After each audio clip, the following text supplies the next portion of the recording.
Ei, meus amores, bom dia, boa tarde, boa noite, não sei que horas que vocês vão assistir esse estudo orientado. Saudade de vocês, como é que vocês foram nas avaliações? Espero que tenha sido tudo bem. Estou um pouco mais feliz, um pouco para muito, porque eu percebi essa semana a participação mais assídua de vocês com as aulas. Eu fico muito feliz com isso, principalmente por nós estarmos, né, na reta final do ensino fundamental e de ensino médio, né, que é a educação básica. Vocês estão fechando um ciclo que vai ser de suma importância para os próximos anos na vida de vocês. E eu fico feliz por estar participando desse processo e mais feliz ainda vendo o engajamento e a participação de vocês. Então vamos lá. Nós vamos estudar os tipos de transporte pelo mundo. E para isso a gente tem que entender que em termos globais, como diz na apostila de vocês, a circulação dentro do espaço geográfico é uma interação que é meio desigual dentro de objetivos fixos, que podem ser esses naturais ou de invenções nossas, né, por nós seres humanos, mas estão sempre interligados por uma rede e um fluxo que vão combinar pessoas, mercadorias e informações. Afinal de contas, esses três pontos são os pontos que o capitalismo mais foca atualmente. Tanto pessoa, quanto mercadoria, quanto informação é produto dentro do mercado financeiro atualmente. Podemos citar, por exemplo, né, que no livro de vocês vai trazer, objetivos fixos criados em relação à ação humana, que são os portos marítimos, estações ferroviárias e aeroportos, que têm um objetivo de facilitar a circulação entre os lugares que compõem aquele espaço geográfico e que vai ser um ponto de referência para outros espaços geográficos. Dentro da conjuntura global, existem áreas com uma dinâmica de circulação de pessoas, de mercadorias, de informações, que é bem mais intensa. Esse fato vai estar sempre associado principalmente à maior implementação, ao maior investimento e às inovações tecnológicas que são aplicadas naquele espaço geográfico. A questão dos transportes ela é muito importante no nível local e no nível global. Porque as empresas, principalmente essas empresas globais, multinacionais, transnacionais e empresas globalizadas, escolhem locais para a instalação de suas unidades de produção. Eles buscam analisar principalmente a logística de matéria-prima para fabricação e fabricação para distribuição. Esse é o ponto principal.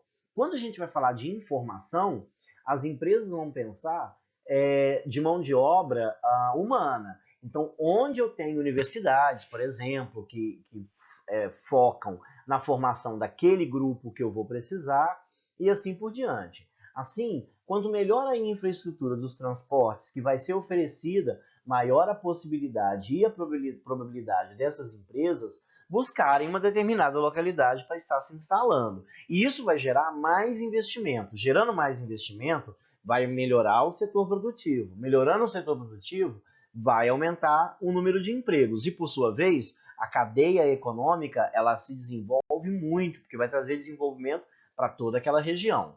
Esse é o foco da nossa aula de hoje.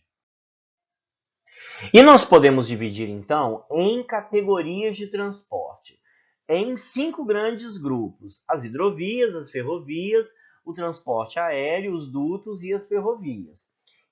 Esses 5 são as 5 principais bases para a distribuição de mercadorias, de informação e de pessoas em todo o mundo. Em relação ao volume desse transporte, de cargas que são intercontinentais, que vão de continente para o outro, a navegação oceânica ela vai ocupar o primeiro lugar, correspondendo a mais de 40% do volume total no nível global. É muito produto que vai via navio, é mais barato, é mais seguro transportar. Vamos pensar em alimentos. O Brasil é um grande produtor global de alimentos. Boa parte desses alimentos, em grãos, por exemplo, eles têm uma durabilidade um pouco melhor, a estocagem é mais fácil, mas é muito pesado. Minério, da mesma forma, a durabilidade é permanente, né, por ser um material mineral, desde que faça uma boa estocagem, um bom armazenamento, mas é extremamente pesado. Então eu preciso de um transporte que carregue em grandes quantidades. Aviões não iriam conseguir. Seria um trabalho quase que de formiguinha, né? eu não tenho ferrovias que sejam transcontinentais. Exemplo, ligando a Patagônia à Europa. Muito improvável, quase impossível, pelo menos nos próximos 300 anos. Mas uma curiosidade, nós teremos uma rodovia aí intercontinental, vai ligar a cidade de Nova York e a cidade de Londres. Mas não vai passar com uma ponte em cima do Oceano Atlântico.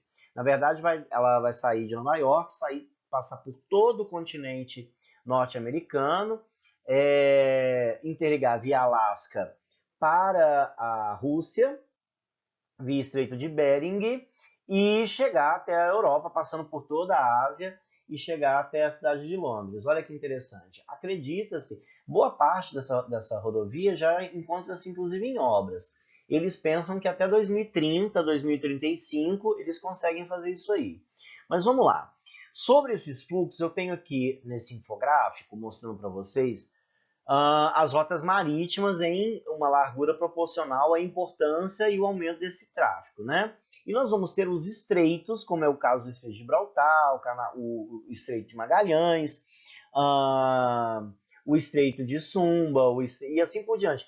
O Estreito de Suez, o Canal de Suez, já é o laranja, são os canais que vão ser interoceânicos e que têm uma importância bélica militar monstruosa. E em verde nós vamos ter as fachadas marítimas, que são os principais portos de entrada e de saída de mercadoria.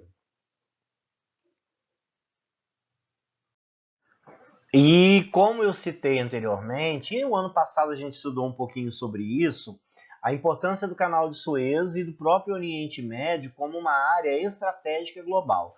Nós vimos sobre a questão bélica, mas nós também vimos sobre a questão de produção de petróleo, o que é o grande ponto de conflito e de tensão naquela região. Mas vamos pensar o seguinte: tudo que é produzido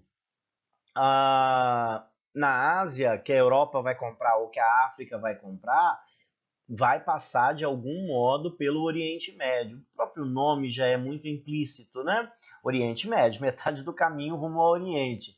Então, nesse infográfico, a gente consegue perceber toda a complexidade daquela região, que está entre as maiores reservas de petróleo do mundo, aquilo que a gente já viu, além de eu ter o Golfo Pérsico, que é uma área fundamental para o escoamento de produção petrolífera.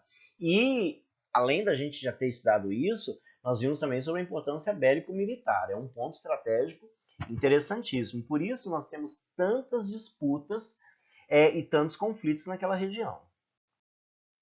E dentre esses pontos estratégicos, como a gente viu anteriormente do Canal de Suez, nós temos o Canal do Panamá. O Canal do Panamá ele é um ponto estratégico que vai interligar o Oceano Atlântico ao Oceano Pacífico, e ele é de uma importância gigantesca para a circulação de mercadoria, de informação e de pessoas, principalmente de mercadorias por meio de navegação oceânica, o que vai reduzir de uma forma muito grande o tempo de deslocamento entre um oceano e outro.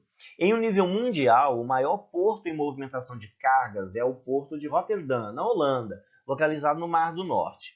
Nós temos também os dutos, inclusive aqui na nossa região passam alguns dutos de algumas empresas de grande porte, como é o caso da Samarco. Os dutos são vias de transporte que vêm apresentando um crescimento global bem interessante. Eles são usados principalmente para o transporte de petróleo e seus derivados, combustível, por exemplo.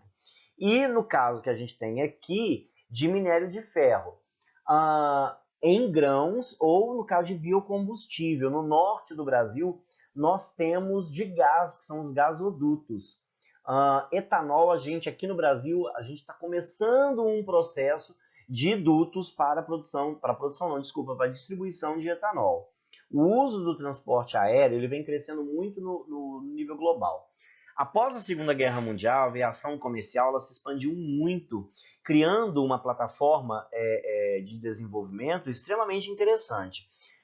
Vamos lembrar quando a gente estudou o ano passado, por exemplo, sobre a agricultura do Nordeste. E um exemplo de um relato pessoal, né, da minha família, da minha comadre, ter comido uma banana e ter achado aquilo super interessante, ela estando em Paris, e ela tinha sido colhida um dia antes aqui no Brasil. Isso hoje é real. As grandes cooperativas de frutas do Nordeste, por exemplo, e de vinhos e uvas, principalmente uvas, produzem hoje, colhem muito cedinho e bem pela manhã ainda o avião já leva essas frutas para a Europa. Esse tipo de transporte ele vai apresentar um alto custo, sendo o mais indicado para transportar mercadorias que ocupam um pequeno volume e que apresentam elevado custo por unidade, como é o caso de frutas, como vai ser o caso de joias, produtos eletroeletrônicos, equipamentos médicos, entre outros, ou com uma baixa período de durabilidade, que é o caso das frutas e verduras, né? No que se refere ao transporte de pessoas, o transporte aéreo ele é muito eficiente. Apesar da gente morrer de medo de usar avião como transporte, ele é o mais seguro de todo o planeta. Tanto que quando tem um acidente, vira notícia. O aeroporto de Atlanta, nos Estados Unidos, com quase 100 milhões de passageiros por ano, é o mais movimentado do mundo, seguindo pelo aeroporto de Beijing, capital da China, de Londres, na Inglaterra, de Tóquio, no Japão, e de Los Angeles, também nos Estados Unidos. Segundo os dados da Agência Internacional de Aviação Civil, esses dados são de 2015. E essa intermodalidade, o que é isso? Em sua maior parcela, os transportes que são interioranos de carga são efetivados principalmente por ferrovias, rodovias ou hidrovias. De acordo com a extensão do trajeto ou do custo, ele vai poder variar bastante. E, claro, dependendo da geografia física do lugar. Aqui no Brasil, por exemplo, nós vamos estar utilizando os três. Lá no iníciozinho do processo da cafeicultura no Brasil, nós utilizávamos as ferrovias. Hoje elas são basicamente para transporte de minério e de carvão no sul do Brasil. As rodovias, que são um grande foco, né, de distribuição de mercadorias e pessoas aqui no Brasil. Mas na região norte do Brasil e na região centro-oeste, ainda é muito utilizado as hidrovias, principalmente para transporte de alimentos no centro-oeste e de pessoas e mercadorias na região norte. Como exemplo que eu já dei para vocês, que a Coca-Cola, por exemplo, ela manda via navio e é distribuído via, o primeiro ponto de acesso dela é a Zona Franca de Manaus. Porque vamos pensar, né? Aqueles navios que a gente vê na TV, imensos, que tem centenas de containers em cima deles, ele navega com tranquilidade no Rio Amazonas. Sobre os rios, né, as vias fluviais, elas vão apresentar certas vantagens. Por exemplo, em relação às ferrovias, os percursos são muito grandes. Apesar disso, não podem ser colocados como vias nas ferrovias, visto que as hidrovias são limitadas e são áreas onde os rios são profundos, sem desníveis, né, que vão ser acentuados, e mantém um volume de água constante, como é o caso do Rio Amazonas, do Rio Negro, do Rio Solimões, o Rio São Francisco, aqui na região Nordeste também é bastante utilizado. São exemplos de hidrovias de destaque a nível mundial, o Rio São Lourenço, na região dos Grandes Lagos dos Estados Unidos, o Rio Remo, né, o Danúbio na Europa, outros vários rios, o Ródano na França e o Rio Amazonas. Sobre ferrovias, apresenta uma relação, em relação às rodovias, vantagens que podem ser comparativas mais acentuadas a partir das distâncias médias, acima de 500 quilômetros mais ou menos. O alto custo de instalação das ferrovias, além do tempo de carga e descarga, ele é compensado pela economia geral ao longo do tempo. É um investimento, por exemplo, a médio e longo prazo. Como assim? Associado principalmente ao baixo custo de manutenção das ferrovias ao longo do tempo e tem uma alta durabilidade.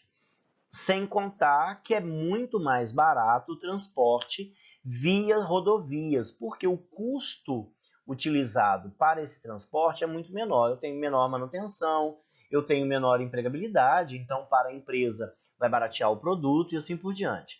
Já as rodovias dominam os transportes. Isso não é só no Brasil, não, em grande parte do planeta, sendo o meio mais eficiente de distribuição de mercadorias até o ponto de consumo. Ao nível global, o transporte rodoviário aumentou o número de passageiros transportados. Ocorre o inverso em relação ao número de pessoas que utilizam trens, por exemplo, como meio de transporte. Em países, na apostila de vocês ainda dá esse exemplo. Em países como Estados Unidos, Rússia e China, porém, as ferrovias são essenciais para o transporte de cargas, com redes ferroviárias bem densas, principalmente nos Estados Unidos, com mais de 500 mil de quilômetros de ferrovias, conectando o país em quase a sua totalidade. Com a modernização crescente dos meios de transporte, ao menos os países que são desenvolvidos, né, ele vai ganhar um destaque e um conceito de intermodalidade, em uma conexão entre diferentes meios que vai estabelecer, interligando, por exemplo, ramais ferroviários a portos, a rede de transporte mais eficientes para transporte aéreo e assim por diante. É muito conectado esses três tipos de transporte em países desenvolvidos. É um grande sonho brasileiro estender a malha ferroviária. Só não foi feito isso de forma uh, efetiva, porque nós temos um problema muito grande, que é o desemprego. Se, por exemplo, em 5 anos a gente conseguisse, eu acredito que de 5 a 10 anos a gente já ia conseguir diminuir mais de 50% da mercadoria do rodoviário para o ferroviário.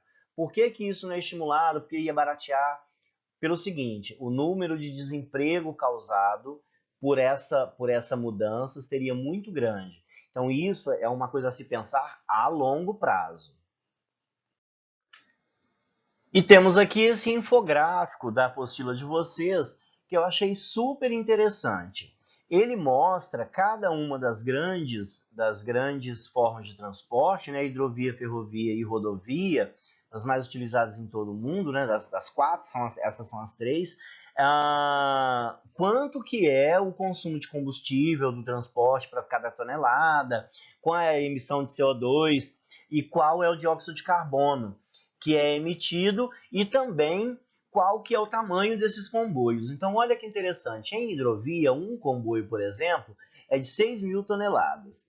4 chatas de empurrador. Aqui a gente tem o exemplo de uma chata de empurrador, esse navio com 150 metros. Já uma ferrovia é 2,9 comboios de Rupert, com 86 vagões de 70 toneladas. E vai ter aí 1,7 quilômetros, né, de extensão. Então a gente percebe, olha o quanto a hidrovia consegue carregar muito mais mercadoria do que de ferrovia. Agora, se comparar então a rodovia, nossa, olha quanto que numa rodovia ocupa muito mais espaço. Por exemplo, 172 carretas com 35 toneladas Britain, né, de graneiras, por exemplo, com grãos, transportando soja, por exemplo, teria aí 3,5 quilômetros ou 26 quilômetros se elas estiverem em movimento. O consumo de combustível para o transporte, 1 tonelada de carga para cada 1.000 quilômetros rodados.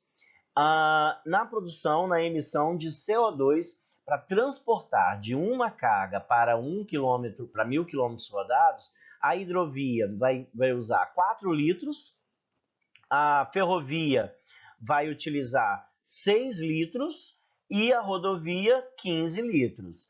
E nós temos aqui a emissão de gases tóxicos. Na hidrovia, por exemplo, que não é o dióxido de carbono, nós temos 72 gramas, na ferrovia 104 gramas e na rodovia, gente, olha só, 219 gramas. Em dióxido de carbono, então está trazendo um exemplo, um caminhão produz 10 vezes mais do que um empurrador desse navio que utiliza.